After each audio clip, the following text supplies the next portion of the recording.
Very clearly మీకు కూడా clarity ఇస్తున్నాను. ఏ తప్పు చేసినా వదిలిపెట్టం, కానీ పొలిటికల్ విక్టిమైజేషన్ మాత్రం ఉండదు. మొన్న మాట్లాడుతూ 36 మందిని చంపేశారని ఢిల్లీకి పోయి ధర్నాలు చేశారు. మేము అసెంబ్లీలో అడిగాం, ఆ 36 పేర్లు ఇవ్వండి. 36 మంది చంపేసి ఎఫ్ఐఆర్ ఉంటుంది కదా, ఆ ఎఫ్ఐఆర్ ఇవ్వండి, నేను యాక్షన్ తీసుకుంటా. ఇంతవరకు ఇవ్వాలి. అంటే రాజకీయాలు కూడా మారాయి. ఆ విషయం మీరు గుర్తుపెట్టుకోవాలి. రాజకీయ నాయకులు పేపర్ పెట్టుకొని, టీవీ పెట్టుకొని, సోషల్ మీడియాలో తప్పుడు ప్రచారం చేసి గవర్నమెంట్ ని సెబటైజ్ చేసే పరిస్థితికి వస్తున్నారు.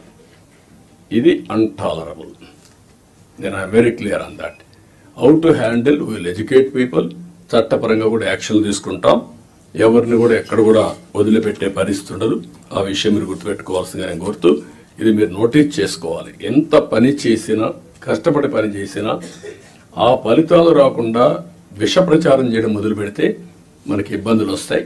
అది కూడా గుర్తుపెట్టుకొని ఎక్కడికక్కడ కౌంటర్ చేయడం అన్నీ చేయాల్సిన అవసరం ఉంది. ఇంకొక పక్కన 2047 గవర్నమెంట్ ఆఫ్ ఇండియా ఒక విజన్ డాక్యుమెంట్ తయారు చేశారు. మనం కూడా పేరేం పెట్టాలని ఆలోచిస్తున్నాం. వికసిత ఆంధ్రప్రదేశ్ లేకపోతే ఇంతకుముందు స్వర్ణ ఆంధ్రప్రదేశ్ పెట్టాం. ఏదైనా సరే అక్టోబర్ 2వ తారీఖున మన విజన్ డాక్యుమెంట్ మనం రిలీజ్ చేస్తున్నాం. మీతో ఆ నీతి ఆయోగ్ వాళ్ళందరూ కూడా వచ్చి మాట్లాడతారు. దీన్ని మీరు కూడా ఒక ఇది తయారు చేసుకోవాలి.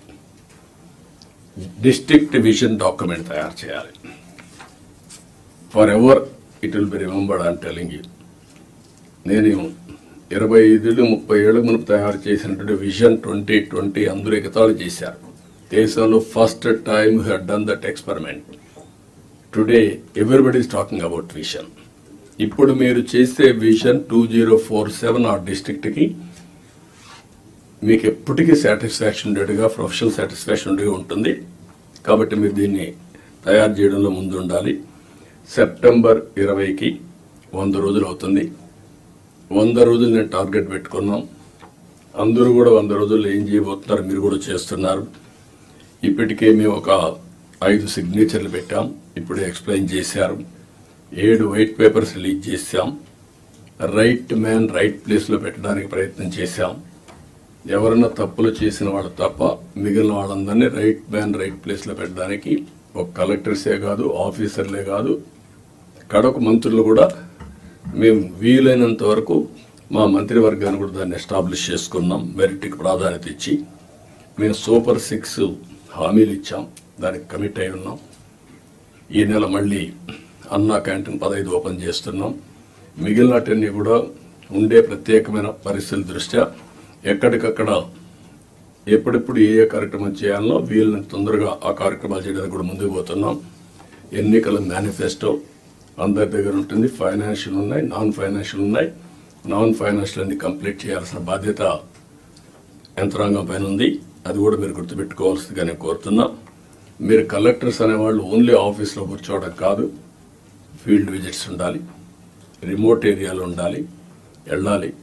అది ఎప్పుడు తర్వాత కూడా భావితరాలు మాట్లాడుకుంటారు, పలానప్పుడు పలానా కలెక్టర్ మా ఊరికి వచ్చారు అనేది దే విల్ రీకలెక్ట్. అయితే అదే పనిగా మీరు 2 బ్యాలెన్సింగ్ ఉండాలి. మళ్ళీ నేను ఊర్లే తిరుగుతానంటే కూడా ప్రాబ్లం వస్తుంది.